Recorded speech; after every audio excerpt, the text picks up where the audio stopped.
came across Urhobo people's bride price abi list where they give person who want marry their pikin, who want marry their daughter. I saw it on Instagram where an Urhobo woman, a wife, said she was, I don't know what she was doing, but she found the list that her people gave to her husband when her husband came to marry her. And the list struck me. Let us check the list together.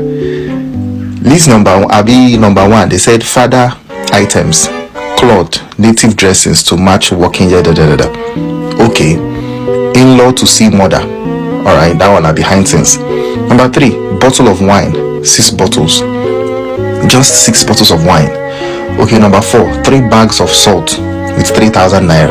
Okay. 5, youth, they will give youth people 7,000. 6, spokesman 2,000. Excursion 3,000. Bride price 120 naira. Bride price 120 naira. Number 9, excursion to man's house 25,000. As no auto yari 4 bottles of hot drink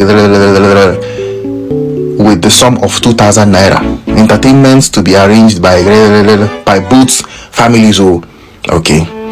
Father's prayer 10,000 naira. Spraying of members of the family with money.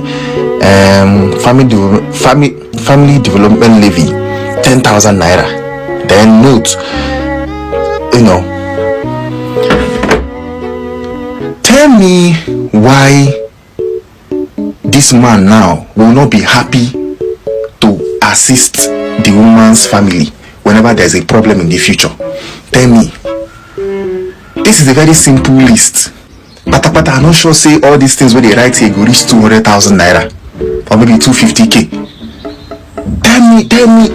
Tell me why the man will not be happy to assist the woman's family after the marriage has happened, maybe after the wedding have happened. Or that I don't want to call the names, but you people, you know yourselves. I don't want to call the names of all those other places that will be billing somebody that wants to marry your daughter as if you want to really sell the child. Everything you spent on the child when the child was born till that date, you want to collect everything from the man. When you collect everything finish, you will not expect that same man to come back and assist the family. Maybe person can't die, they contribute money.